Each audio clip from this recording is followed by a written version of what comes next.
Good evening, কেমন আছো বড় সবাই? আশা করি সকলেই ভালো আছো। আমিও ভালো আছি, কিন্তু আমি প্রচণ্ড ভয়ে আছি, প্রচণ্ড আতঙ্কে আছি, সত্যি কথা বলছি।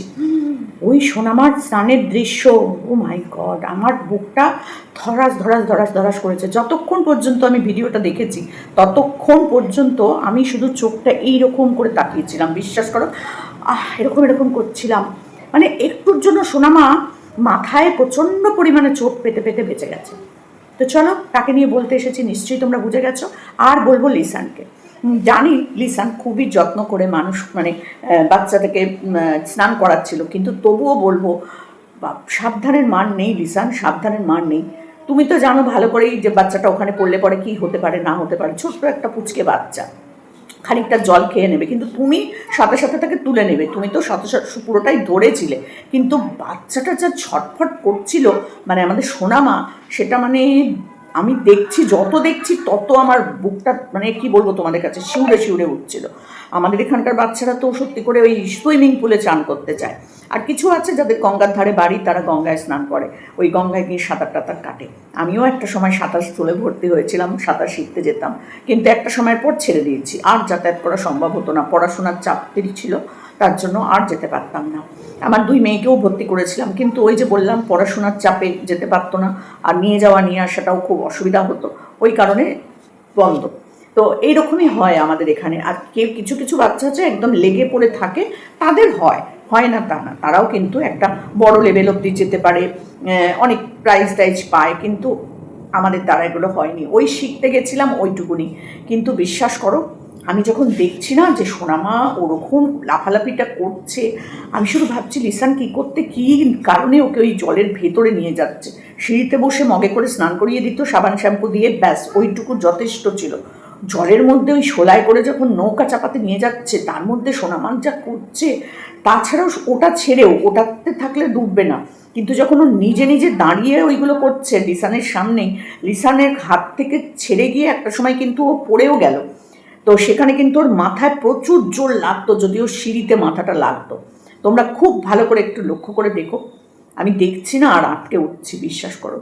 ভীষণ ভীষণ পরিমাণে আমি ভয় পাচ্ছিলাম এই ভিডিওটা, সত্যি করে বলছি। আমি জানি না, আমার এখনো পর্যন্ত গায়ের মধ্যে মানে বুকটা এখনো ধরপড় ধরপড় করছে। ওরে সর্বনাশ! মারিয়াম একবার পড়ে গেছিল বলে মারিয়ামের কিন্তু ভয় হয়ে গেছে, মারিয়াম কিন্তু জলে নামেনি। ভালো করেছে, আমি বলবো খুব ভালো করেছে। ভয় একবার পেয়ে যাওয়া খুব ভালো। আর আমাদের সোনামার তো ভয় ভয় বুদ্ধি কোথাও কোনোখানেই কোনো কিছু দিয়ে আসেনি এখনো, তার জন্য কিন্তু সোনামা যেভাবে জলের মধ্যে লাফাচ্ছিল, অনেক ছোট থেকে সোনামা এই জলের মধ্যে নামার অভ্যেস, অনেক ছোট থেকে। মনে আছে একবার বৃষ্টির জলের মধ্যে সেই মাঠের মধ্যে গিয়ে বসেছিল, পুকুরে নিজে নিজে স্নান করছিল, তখন আরেকটু ছোট ছিল কিন্তু ও।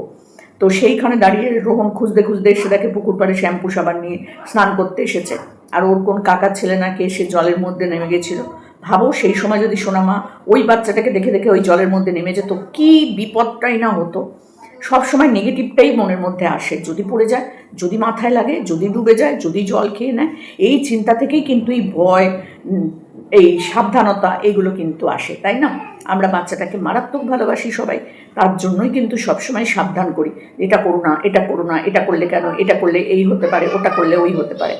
তো আজকে যেভাবে লিসান, মানে নাস্তানাবুদ হয়ে গেছে লিসান, আমি দেখছিলাম তো, লিসানও কিন্তু নিতে পারছিল না, ওকে ঠিকভাবে ট্যাকেল করতে পারছিল না। কিন্তু কিন্তু সোনামা যেভাবে দুরন্তগিরি করছিল, আমি বলবো তুমি আর ওকে এই জলের মধ্যে নামানোর চেষ্টা করো না। আর ভয় দেখিয়ে ওই সিঁড়িতে বসে স্নান করিও, শ্যাম্পু সাবান দিয়ে স্নান করিও, কিন্তু ওই জলের মধ্যে নামিও না। ও দুবার দুবার কিন্তু জলের মধ্যে ও পড়ে গেছে, আমি ভালো করে লক্ষ্য করে দেখো তোমরা, দুবার দুবার কিন্তু ও জলের মধ্যে পড়ে গেছে। লিসান পাটান করে ধরে নিয়েছে, আর একবার তো লিসানের কোলের ভেতর থেকে ও মাথাটা পড়ছিল হচ্ছে সিঁড়িতে। আমি থাম্বনেইলে ছবিটা দিয়ে দেবো, তোমরা দেখো। আমি মানে কি বলবো, এখনো পর্যন্ত আমার মাথা, শরীর কাঁপছে যে কী কী ভয়ঙ্কর কাণ্ডটাই না হতো। ওরে বাপরে বাপ! জানি লিসান ছিল, লিসান পুরো ট্যাকেল করছিল ব্যাপারটা, তবুও সাবধানের মান নেই। বাবারে বাবা, লিসান, ওই রকম দুরন্ত বাচ্চাকে তুমি আর ভুল করে ওই জলে নামিও না। সাঁতার শেখানোর দরকার হলে আরেকটু পরে শিখিও, এখন ওর বুদ্ধি শুদ্ধি কিচ্ছু নাই, আরেকটু হোক, 6-7 বছর হোক, মিনিমাম 5-6 বছর হোক, তারপরে জলে নামিও। আর মারিয়ামের মতন এত তীক্ষ্ণ বুদ্ধি সেটা সোনামার কিন্তু নেই। মারিয়াম যেমন সমস্ত কিছু বোঝার একটা ক্ষমতা হয়ে গেছে, আমাদের সোনামার কিন্তু এখনো পর্যন্ত সেরকম বুদ্ধিটা হয়নি। যতই বয়স দুজনের এক হোক না কেন, কি কোনো কোনো বাচ্চা একটু বোঝে তাড়াতাড়ি, সব কিছু ক্যাচ করে নেয় তাড়াতাড়ি, কেউ কেউ আবার একটু দেরিতে হয়, যেটা সোনামার হচ্ছে। সোনামার কিন্তু এখনও সেই রকমভাবে সেন্স হয়নি যে জলের যে পড়ে যেতে পারে, যেটা মারিয়াম পড়ে গিয়ে বুঝে গেছে। তো যাই হোক, আমার প্রচণ্ড ভয় লেগেছে আজকের ভিডিওটা দেখে। তারপরে লিসান বসলো সিঁড়িতে ওকে শ্যাম্পু আর সাবান মাখাতে। একবারও সাবান মাখাতে দিয়েছে লিসানকে, ও নিজে শ্যাম্পু লাগালো, নিজে সাবান দিয়ে স্নান করলো। লিসানও তার মধ্যে করে যাচ্ছে, কিন্তু ও কিন্তু নিজে নিজে করছে, বুঝতে পারছো? তার মানে ও বাড়িতেও নিজে নিজে করে। এটা কিন্তু বাচ্চাদের দেখলে বোঝা যায় কোনটা সে নিজে করে, কোনটা তার বাড়ির লোকজন করিয়ে দেয়। কারণ রোহন যখন থাকে না, অনেক সময় ও কিন্তু দিনের বেলাতেও ওদের বাড়িতেই থাকে, যেখানে রোহনের মা স্নান টান করায়। হয়তো ওকে বাথরুমে গিয়ে বলে যে স্নান করে চলে আসো, ও একা একাই স্নান করতে চলে যায়। শ্যাম্পু মাখার কায়দাটা তোমরা দেখেছো, হাতে দাও বলে শ্যাম্পু এরকম এরকম করে করে ঘষে ঘষে মাখছিল। তার মানে ও এগুলো নিজে নিজে বাড়িতে করে। আর তার সাথে সাথে সাবানও মাখছিল, সাবানও বেশ ডলে ডলে ইয়ের মধ্যে, খোসার মধ্যে নিয়ে বেশ ভালো করে করে হাতে পায়ে ডলছিল। তার মানে ওর এই অভ্যেসটা কিন্তু আছে। যেটা দেখবে বাচ্চারা করছে, তার মানে সেটা সে করে বাড়িতে, তার জন্যই সে ওখানেও গিয়েও সেটা করছে।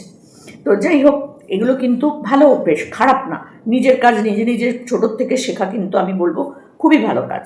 কিন্তু এই যে জলের মধ্যে নেমে যে লাফালাফি হুড়োহুড়িটা করছিল, এটা বাবা, এটা করিও না, এখন দরকার নেই। আরেকটু বড় হোক তারপরে করিও।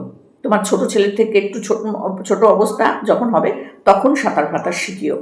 তার আগে বাবা ওদের জলে নামানোর দরকার নেই। মারিয়াম তো মনে হয় আর নামবেই না, সোনামাকেও আর নামিও না, কোনো দরকার নেই। ভীষণ দুরন্ত সোনামা, মারাত্মক দুরন্ত। তো ওকে আর ওরকম জলে নামিও না, খুব বিপদের হাত থেকে বেঁচেছো আজকে তুমি। লিসানকে বলছি, দেখো পরের বাচ্চা যতই হোক তোমার কাছে আছে, ভরসা করে তোমার কাছে দিয়ে গেছে, একটা পটান করে কিছু একটা ঘটে গেলে মানে সারা জীবন তুমি মানে এই মানে মাথার ওপর তোমাকে নিয়ে ঘুরে বেড়াতে হবে। বাই চান্স যদি ওই পড়ে যেত আর মাথাটায় ওর লাগতো, তুমি ভাবো তো কী হতো ওই টাইমটা। আমি তো দেখছি, আর মানে একটা সেকেন্ডের মধ্যে মাথাটা আরেকটু হলেই ওই সিঁড়িটার মধ্যে গিয়ে দবাস করে গিয়ে লাগতো। এইরকমভাবে উল্টাচ্ছে ও, জলের মধ্যে গিয়ে ঝাঁপ মারছে। মারাত্মক মারাত্মক একটা ভিডিও দেখলাম। এরকমভাবে আর দেখতে চাই না। রিসান প্লিজ, তোমার কাছে হাত জোর করছি বাবা, তুমি এই রকম করে আর দেখিও না। আমার মনে হয় আমার সাথে সাথে প্রত্যেকটা দর্শক আজকে এই লিসানের ভিডিওটা দেখে প্রত্যেকে ভয় পেয়েছে, প্রত্যেকের মনের মধ্যে একটা শিউরে উঠেছো। বলো সত্যি করে তোমরা শিউরে উঠেছো কিনা সোনামা স্নানের দৃশ্য দেখে? যদি সত্যি হয় তাহলে অবশ্যই কমেন্ট বক্সে কমেন্ট করে জানাবে যে হ্যাঁ, আমাদেরও খুব ভয় লাগছিল সোনামা এইরকমভাবে স্নান করছিল বলে। সত্যি বলছি, লিসান তো ধরে আছেই, লিসানের তো কোনো দোষ নেই। লিসান যতটা সম্ভব ওকে মানে ধরে রাখছে, কিন্তু হাত পিছলে তো ও পড়ে যাচ্ছে, ও হাত ছাড়িয়ে নিয়ে গিয়েও পড়ে যাচ্ছে। ওই নৌকার মতন ওই থার্মোকলের ওইটাকে ধরার জন্য, দূরে সরিয়ে দেওয়ার জন্য, ওই যে মাঝখান থেকে থার্মোকলের ওই নৌকা থেকে ঝাঁপ মারছিল, সেটা কিন্তু খুব মারাত্মক ডেঞ্জারাস ব্যাপার। তো সেই জন্য বলছি যে বাবা, তুমি আর এই জিনিসটা ওকে নিয়ে করতে যেও না। সবারই ভয় লেগেছে। আমি বলবো যারা যারা এই ভিডিওটা দেখছো তোমরা, তারা প্রত্যেকেই কিন্তু আতঙ্কগ্রস্ত হয়ে যাবে এই এই ভিডিওটা দেখে। খবরদার খবরদার, বাপরে বাপ, কী দুরন্ত কী দুরন্ত, আর কী বিভৎস বিভৎস কাজ করছিল চোখের সামনে। মানে দুর্ঘটনা ঘটে যেতে পারত চোখের সামনে। ভগবান আল্লাহ সব আছেন, তারা দেখছেন, ছোট বাচ্চা ভগবানের সমান, ভালোই হবে, খারাপ কিছু চাই না, কারোর কোনো দিন খারাপ চাইনি। কিন্তু খারাপ যাতে না হয় তার জন্য আগে থেকে সাবধান করতে হয়, আগে থেকে নিজেকে সাবধান রাখতে হয় যেন আমার এটা না হয়। যদি এটা হয় তাহলে কি হবে, এটা কিন্তু ভাবা উচিত। অনেকে বলে এটা নেগেটিভ চিন্তাভাবনা করা উচিত না, নেগেটিভ ভাবা উচিত না। তো নেগেটিভ না ভেবে আমি যদি রাস্তার মধ্যেখান দিয়ে পজিটিভ ভেবে যাই, যে রাস্তার মধ্যেখান দিয়ে যাব, আমি সাইড দিয়ে যাব কেন? আমি তো পজিটিভ চিন্তা করেছি, সাইড দিয়ে যাওয়ার তো আমার দরকার নেই। পেছন থেকে এসে গাড়িতে এক ধাক্কা মারবে, আমি নিচে। পজিটিভ চিন্তা করলে হবে? আমাকে ওইটাই চিন্তা করতে হয়, রাস্তার মধ্যেখান দিয়ে আমি যাব, যদি আমার অ্যাক্সিডেন্ট হয়, তার থেকে বাবা আমি রাস্তার ফুটপাতের ওপর দিয়ে যাব, যেখানে কোনো গাড়ি ঘোড়া যাবে না, তাই না? তো সেরকমই বলবো, অতি দুরন্ত অতি চঞ্চল সোনামা, তাকে কখনো তুমি এরকমভাবে সাঁতার শেখানোরও দরকার নেই এখন, আর ওই জলে নৌকাতে চাপানোরও দরকার নেই। কারণ ও চোখের নিমেষে কাজ করে, চোখের নিমেষে। না হলে সিজ্জুর জল খেয়ে নেয়, মুরগি জলের মধ্যে ডুবিয়ে দেয়। তোমরাই বলো, তুমি কেন নেমে আসছো বারবার? পড়তে বসে এই যে ক্যামেরা চালিয়েছি না, বারবার একবার করে নেমে আসছি, কিন্তু এত দূর অবধি আসতে পারছি না। ওর ম্যাম এসছে ওখানে, ও দিদিমণি ওকে পড়াচ্ছে, আর আমি ক্যামেরা চালিয়েছি, ওই জন্য নেমে আসছে বারবার। তো যাই হোক, ওর এখন পরীক্ষা চলছে, পরীক্ষা দিচ্ছে, প্রতিদিন পরীক্ষা, কালকে ছুটি আছে, আবার পরশু দিনকে পরীক্ষা। তো আমি আবার বলছি রোহনকে, রিসানকে, যে ওকে একটু পড়াশোনার দিকে এবার বসাও। সাঁতার শেখানোর ওকে দরকার নেই, পড়াশোনা শেখানোটা বেশি দরকার। পড়াশোনাটা আগে শেখা দরকার। সাঁতার তো আছেই, সাঁতার তো বাড়িতে পুকুর আছে যখন শিখবেই, কিন্তু পড়াশোনাটা আগে শেখাও। বাড়িতে যেমন স্কুল আছে সেরকম স্কুলে পড়াশোনাটা, স্কুলে যাতায়াতটাও শেখাও। বাড়িতে পুকুর আছে বলে সাঁতার শেখাচ্ছ, বাড়িতেই তো স্কুল আছে, বাড়ির পাশেই তো স্কুল, সেখানে প্রতিদিন স্কুলে যাওয়াটা কেন শেখাচ্ছ না? যে আসতেই হবে ওকে স্কুলে, ওকে রোজ ঘুম থেকে তুলে ওকে স্কুলে পাঠাতেই হবে, এটা শেখাও, এটা ওকে অভ্যেস করাও। কেন করছো না আমি জানি না।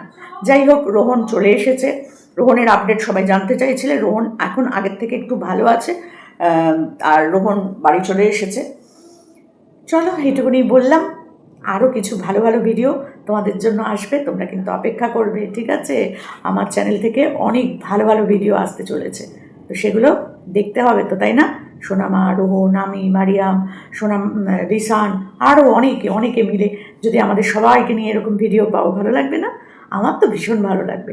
তো অপেক্ষা করো, নিশ্চয়ই তোমাদেরকে আমি খুব ভালো ভালো ভিডিও কিছুদিনের মধ্যেই দেব। তো যাই হোক, ভিডিও কিন্তু প্রতিদিন দেখতে হবে, আর প্রত্যেকে কিন্তু কমেন্ট করবে যে দিদি তুমি বা আন্টি তুমি ঠিক বলেছো, এইভাবে সোনামার স্নান আমরা কেউ দেখতে চাই না, দয়া করো এরকমভাবে বাবা স্নান করিও না তুমি।